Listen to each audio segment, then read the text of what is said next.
Gold, trusted gold buyers. మీరు తాకట్టు పెట్టిన బంగారాన్ని విడిపించి ఈ రోజు ఉన్న మార్కెట్ ధరకు కొనబడను.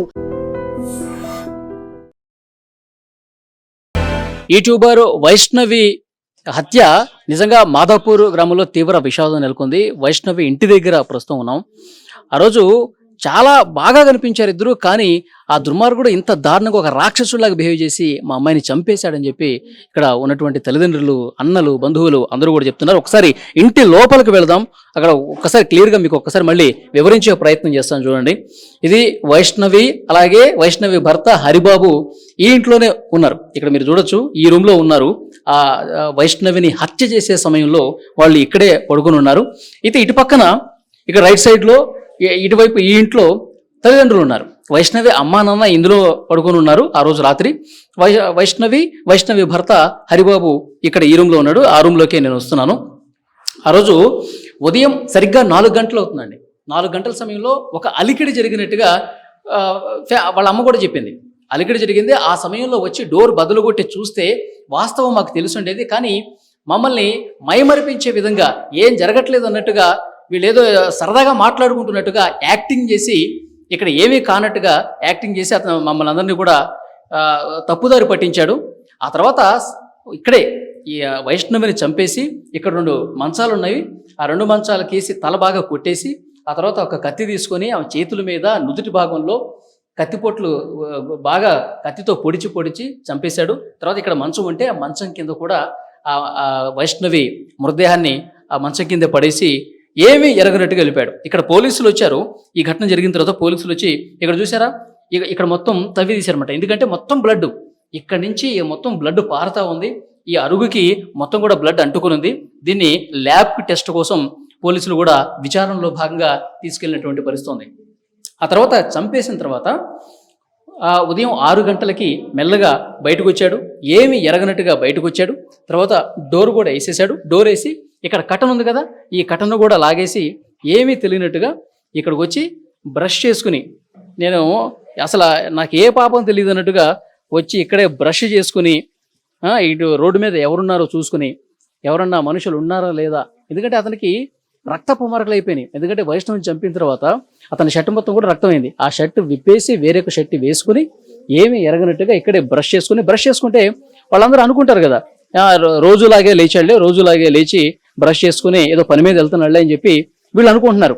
కానీ ఇంత దుర్మార్గంగా రాక్షసుల్లాగా కన్న కూతుర్ని ఇక్కడ మా బిడ్డను చంపేసి వెళ్ళిపోయాడని చెప్పి అసలు మేము అనుకోలేదు అని చెప్పి వీళ్ళ తల్లి చెప్తుంది, వైష్ణవ తల్లి చెప్తుంది.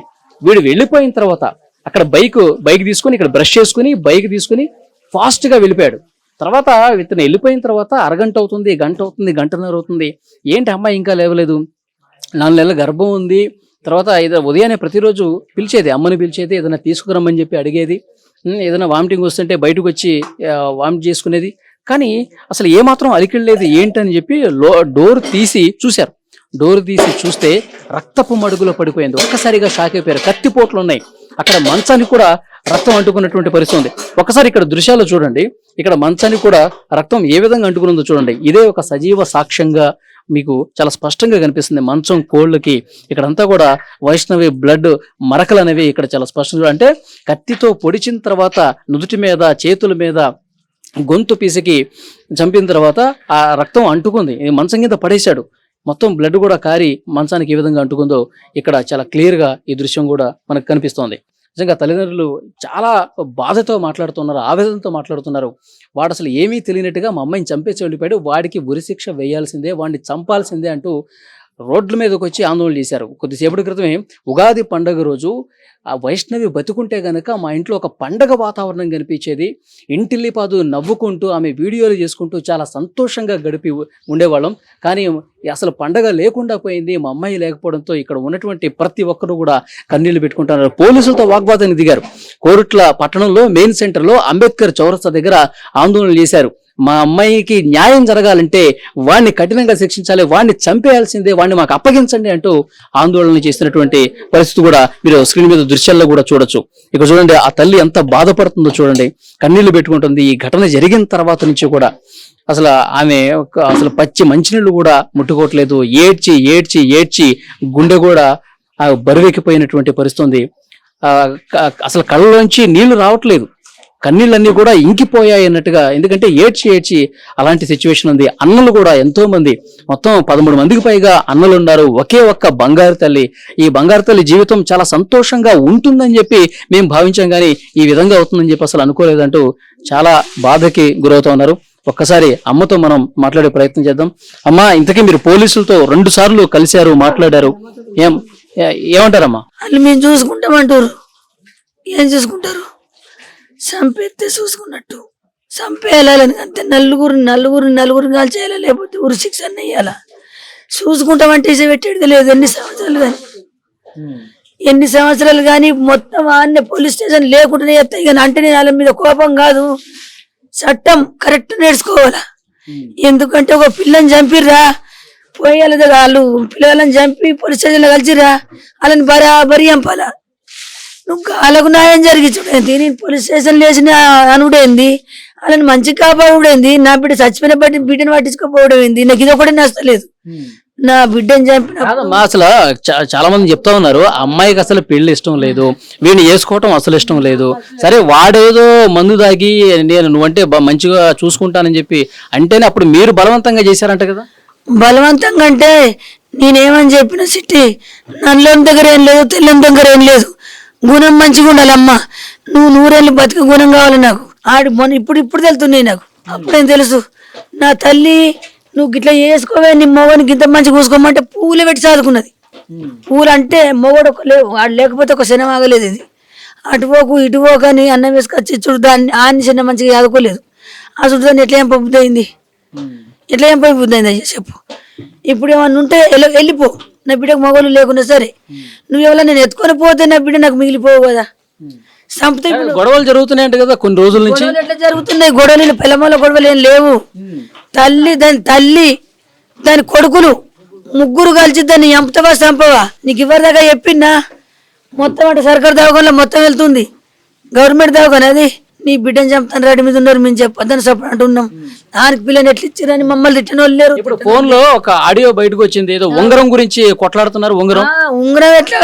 నీకు ఇంత ముందు చెప్పలేనా? 10 లక్షలు ఇచ్చిన పైసలు ఇవ్వు, నా ఇల్లు నాకు ఇవ్వడానికి ఇల్లు వంచి ఇచ్చినావు, నాకు ఇల్లు వంచి ఇవ్వలేవు, నా పిల్లం నేను చిల్లు ఉంటామంటే అదేం ప్లాన్ చేసింది గుర్తేనా? పిల్లని తోలుకొని రాపోన్నది. తోలకపోయినాక ఆయన అత్తమ్మ మరి సామానంత ఇస్తానులే పెట్టి మీ రూములు ఉంటామన్నది. సరే అన్నది. కిచెన్లోకి పోయింది, కారం పొట్టు పట్టుకొచ్చి నా బిడ్డ ముఖం కొట్టింది. అంగబెట్టి తల్లి కొడుకు ఏం కొట్టినా కొట్టిన బిడ్డని. అప్పుడు మీరు పోలేదా? మా అమ్మాయిని ఇంత దారుణంగా ఎందుకు కొట్టారు, కళ్ళలో ఎందుకు కారం కొట్టారు అని చెప్పి మీరు పోయి గొడవ చేయలేదా? ఎందుకు చూడు చెప్తా సార్ నేను. అయితే వాళ్ళిద్దరు వేరు, నాకు తెలియదు కదా మ్యాటరు. ఇంటికి వచ్చారు. ఇంటికి వచ్చినాక మా పెద్ద అక్కని పట్టుకున్నది. అమ్మ నా కళ్ళలో కారం పెట్టి కొట్టిందమ్మా, పెద్ద మమ్మీ కళ్ళలో కారం పెట్టి కొట్టిందంటే నేను చూసామన్న బిడ్డ చేసుకున్న కంచెలు చంపుతున్నారు వాళ్ళు. నేను చంపనియ్యా, నేను ఆడుకోని వయసు అది పెట్టిగా నా బిడ్డ కళ్ళలో కారం పోసి కొట్టిందంట మీ అమ్మ. నేను ఈ 100 మందిని పట్టుకొని పోతా, పంచది పెడతా అంటే నా తల్లి మీద పంచది పెట్టకు, నీ కాలు మొక్కుతా, నేను మళ్ళీ సరికొట్ల కోను. నేను ఈయన బత్తా నచ్చిన ఈయన బత్తా నీ బిడ్డను పట్టుకొని. తెలుసో తెలకపోయినా మా అమ్మ ఇస్తుంది కావచ్చు అని అడుగుతాను పోయినా, ఇట్లా కొడుతుందని నాకు తెలియదు. 10 మందిలో బదనం చేయకు, నాకు 50,000 లక్ష రూపాయలు అడగట్టాలంటే నా దగ్గర లేవత్తమ్మ. మనకు లేని పరిస్థితులు, నేను లేని పరిస్థితులు ఉన్నా సార్. ఇదొకటి నా దగ్గర రూపాయలు లేని పరిస్థితులు ఉన్నా, మొత్తం బాగుంది. 20 లక్షలు తీసుకురా, 20 లక్షలు తీసుకొస్తేనే నువ్వు ఇంటికి రా అన్నదంట వాళ్ళు. 20 లక్షలు తీసుకొని రా, నా ఇంట్లో నువ్వు ఉండాలంటే 4 ఎకరాల పొలం ఉండాలా, నీకు 1 కోటి రూపాయల ఆస్తి ఉండాలా. నిజామాబాద్లో నీ పిల్లని మాట్లాడిన 4 ఎకరాల పొలం ఇస్తున్నది, 20 లక్షలు ఇస్తున్నది. ఆ పైసలు ఇస్తే మీ చచ్చిపోయేదాకా బతాం. రీకన్ లేదు సారు, రోజు తిట్టుడే, రోజు 12 ఒకటేగా 100 సార్లు 8 నెలల కంచెలు మాకు తిట్టని రోజు లేదు. అట్లా ఎవసే నేను దోలేం పని పట్టిన చంపుతారు. వాళ్ళ అన్నదమ్ములు ఏం చేశారు, నాకు ఫోన్ చేసిర్రు, నీ బిడ్డను చంపేస్తామని. ఫోన్ చేస్తే నేను నమ్మ పోకన్నా, వాళ్ళు నా బిడ్డను కొట్టిపించినావా, తోలకపోయి నీ తల్లితో కొట్టిపించినవా అంటే అత్తమ్మ ఇప్పటి నుంచి పోనని కాలు మొక్కిండు. ఇప్పటి నుంచి పోను, వాళ్ళు చంపేస్తున్నారు పక్కనే. వాళ్ళు చంప ఇప్పుడు ఇంకొంచెం ఉంటే నా పెళ్ళని నన్ను చంపురు, నిన్ను నటిస్తుండు, కొంచెం అయితే చంపురు, నేను మళ్ళీసారి పోను. నాన్నలు కూడా అన్నారు చంపుతాని, ఇక నేను మళ్ళీ పోను అన్నాడు. ఫిక్స్ అయిండు. 3 రోజులకు తల్లిగారింటికి అయ్యిండు. పోయి ఆడ కూర్చొని అమ్మ ఏం చేయాలా, అన్నలు ఏం చేయాలా అంటే, అరే నిజామాబాద్ పిల్లని మేము మాట్లాడినాం, నిజామాబాద్ పిల్లని మాట్లాడినావు, నీకు 1 కోటి రూపాయలు ఆస్తి వస్తుంది, నువ్వు కట్టెన్ చేసినా చేయకుండా కానీ చచ్చేదాకా బతావు, దాన్ని చంపేసిరా, నాకు ఎమ్మెల్యే తెలుసు. అటు ఒక్క ఎమ్మెల్యే మాట మీదనే మనం బెయిల్ మీదనే బయటకు వస్తాం. మనకు కేసు లేదు, మనకు ఏమో శిక్షలు ఉంటాయి, మనం చంపరు. 10,000 ఒక 20 లక్షలు 10 లక్షలు బయట వాళ్ళ వారు పోతున్నట్టే మనం బయటకు వస్తాం. బరాబరి ముగ్గురు కూర్చొని ఆయన చెప్పి తోలేసిరట. తోలేసినాక వాళ్ళు 3 రోజులు అక్కడ ఉన్నప్పుడు ఇదంతా ప్లాన్ పోలీసులకు చెప్పిండు. ఈడే హరిగడే చెప్పిండు. హరిగాడు నిన్న రోగుల బండిలకి నిన్న పోలీసులు పొత్తికి ఫోన్ చేసిరు మాకు. ఫోన్ చేసి కొట్టంగా ఉన్న మాట, నా అన్నదమ్ములు కావాలంటే నీకు ధైర్యం కాకపోతే ఇంటికి వస్తాం, రాత్రి అలా నీ అత్తమ్మ వండిదాకా చూడు, ఆడికి వచ్చి చంపుతాం మేము అంటే. ఈడు ఒక్కడు మీద వేసుకుంటుండే కానీ వాళ్ళు అచ్చుడు ముగ్గురు వచ్చిరు మా ఇంటికి. ముగ్గురు వచ్చిర్రు. అప్పుడు అమ్మాయిని చంపేటప్పుడు ముగ్గురు వచ్చారు. ముగ్గురు వచ్చిర్రు. ఇగో సౌండ్ వినబడ్డది, వీళ్ళు చూసిర్రు ఇంటి ముంగటోళ్ళు. ఆయన పదే చెప్తుండు, నీ ఇంటికి మంది వచ్చిర్రు అంటే కుక్కలు వచ్చినాయి, మమ్మల్ని దొంగలు బింగలు వచ్చి ఓడుకొడుతున్నారు. నా బిడ్డ ఈ రోగుల లొల్లి. మీరు పక్కనే ఉన్నారు కదా, మా పక్క రూమ్ లోనే పడుకుని ఉన్నారు కదా మీరు. పక్కనే వన్నాం, తలుపు కూడా పెట్టుకోలే పక్కనే వన్నాం. పక్కన బగ్గరోలే ఆరోగ్యం మంచిగా ఉంటుంది. నా మోని కళ్ళు కనిపించాయి. గుడ్డి మహారాజు మొత్తం కళ్ళు పోయినాయి. ఆయన చచ్చినోడు తెలియదు, బతికినోడు తెలియదు. ఇక నాకు బీపీ డౌన్, తిరుక్కుంటా కింద పడిపోతున్నా. గోళీలు తెచ్చుకొని బాగా పడిపోయినా. మా ఆయన దీనికి బాగా చెమటలు పోతుంది, నేను కూలర్ తెచ్చిన పక్కన పెట్టిండు. కూలర్ మోత ఉండదా, సౌండ్ వచ్చింది. పండుకున్నా. అచ్చిర్రు పడ్డరిగా. మరి తల్లి వచ్చిందో లేదో తెల్లగాని మనిషి గంటకొక తిరిగి చెప్తుండు. మా అమ్మ వచ్చింది అంటుండు, మా ఇద్దరు అన్నదమ్ములు వచ్చింది అంటుండు. మళ్ళీ నేను ఒక్కడిని చంపిన అంటుండు. ఒక్కడి చంపిన విషయం కాదు, వాళ్ళ అమ్మ ఇద్దరు అన్నదమ్ములు వచ్చి. కాదు, ఈ గల్లీలో సీసీ కెమెరాలు ఏం లేవా? ఎవరు వచ్చారు, ఎంతమంది వచ్చారు తెలుస్తుంది కదా. సీసీ కెమెరాలు ఏడపడి సీసీ కెమెరాలు లేవు మా ఊళ్ళే. లేవు, గాడు ఉన్నాయి, కచ్చరికాడు ఉన్నాయి. ఈ ఏరియా అంతా ఏ ఇంటికి సీసీ కెమెరాలు లేవు. వాళ్ళు నిజంగా 3-4 వస్తే ఎక్కడో చోట సీసీ కెమెరాలో కనబడతారు.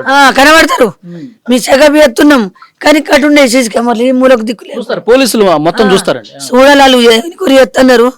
వాళ్ళే కుటుంబం వచ్చి బరాబరి నా సిట్టమ్మని చంపి పేరు 3 రోజులకు చంపుతున్నారు. బరాబరి చంపిరు. నాకు న్యాయం జరిగేటట్టు చేయరు సార్, మీరు దండం పెడతా. ఇలా నా బిడ్డని చంపిర్రు, రేపు ఇంకా బిడ్డను కూడా చంపచ్చు. చంపి పోలీసు వాళ్ళకి కలుతారు. వాళ్ళ నెలలో 2 ఏళ్ళ ఉంటారు. ఒక 10 లక్షల వారితే బయటకు వస్తారు.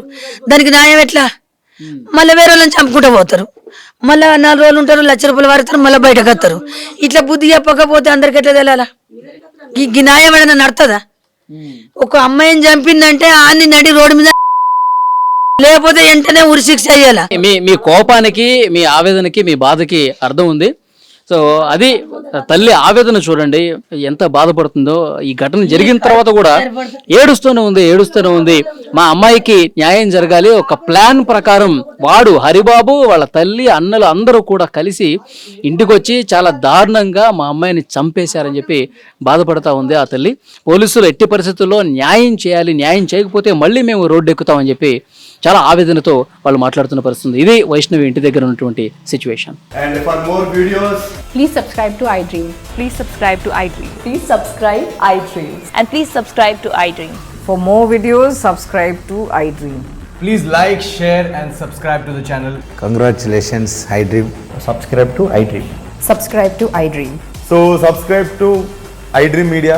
iDream team andarki huge congratulations. Please subscribe iDream Media. Please subscribe to iDream. Subscribe iDream. Please subscribe to iDream. iDream అంటే నా కళల ఛానల్ను సబ్స్క్రైబ్ చేసుకున్న నోరు తిరుగుతలేదు. మీరైతే గంట గుర్తు కొట్టండి. For more such videos, please subscribe to iDream. Subscribe to iDream. Please subscribe to iDream. Please subscribe iDream Media. Please do subscribe to iDream. Please subscribe to iDream Media. For best entertainment and information, please subscribe iDream. And don't forget to subscribe to iDream.